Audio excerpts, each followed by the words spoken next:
So if you use Vim and you know fzf, then you probably know there's a plugin called fzf.vim, which just makes you able to use fzf inside Vim.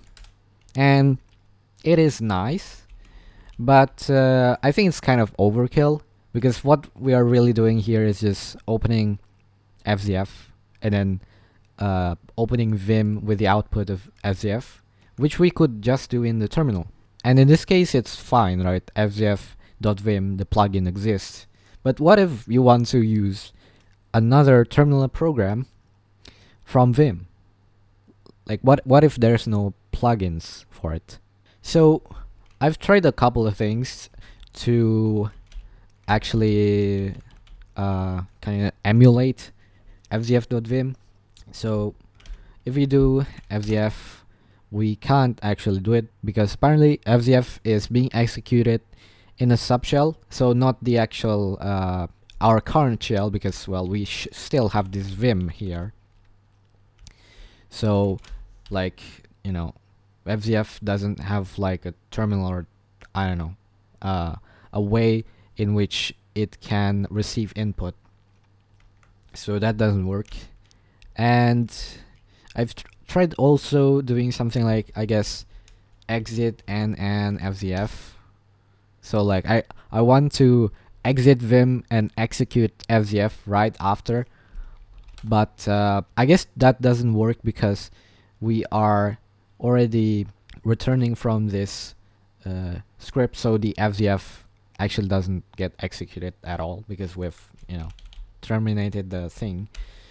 But yeah, so I've tried a bunch of things, and based on a viewer's suggestion, what we can actually do is, well, I guess you let's try this first, right? So we can actually do something like this, right?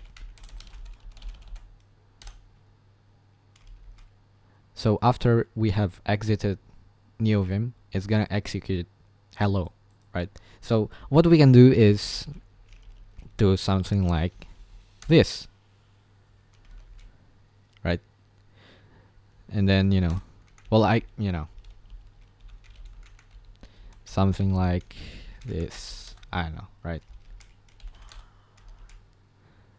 So, but the problem is we're going to execute fzf every time we exit Vim, which we don't really want, right?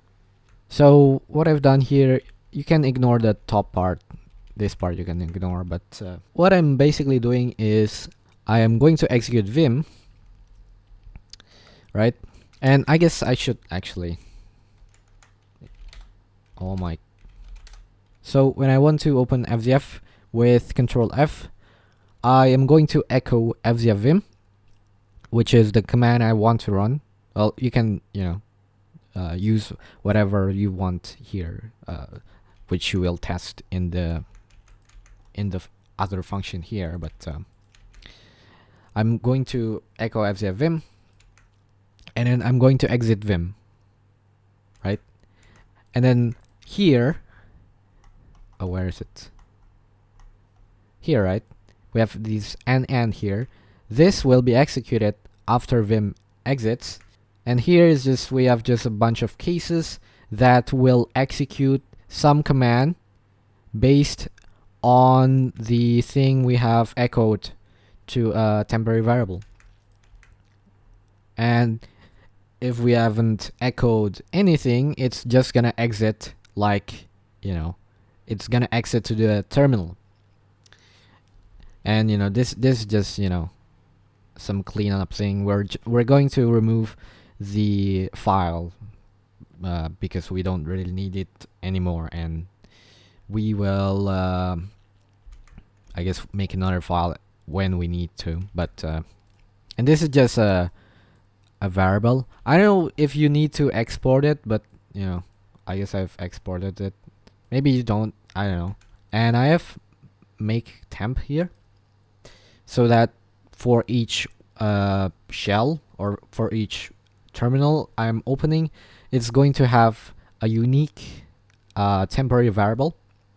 So if I open Vim here, and let's say I want to open fzf, in our current directory to like open another file or something, well, we can just do Control F, and you could see a bit, I guess, but it's gonna echo fzf. So the function that will test which command we are going to execute after vim is going to know that we want fzf to be executed, right?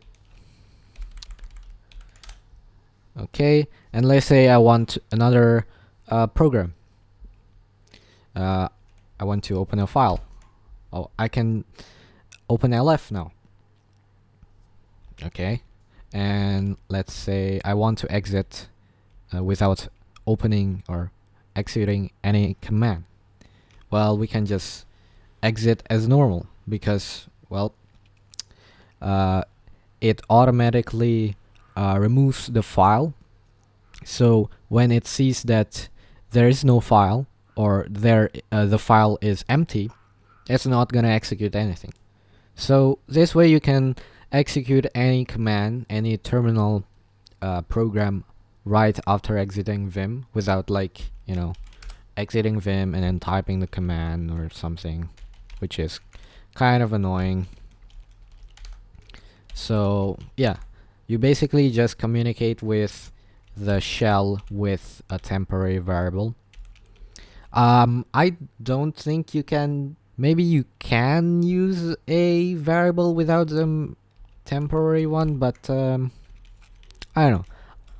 If you echo with vim, I think that might not affect the global thing. I don't know. Maybe if you export it, it will work, but we just have a temporary variable here, and I guess if you want, you can copy this or something.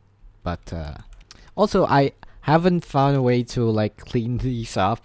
So every time I open a new terminal, it's gonna make new temporary files, which is kind of annoying. But if you have a fix for this, let me know.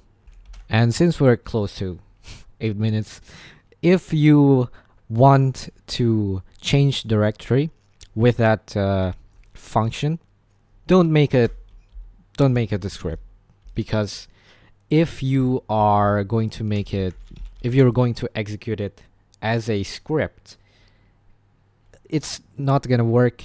The cd is not gonna work because it's going to change the directory of inside that script, and when you exit that script, which is your current shell, it's not gonna change your current directory.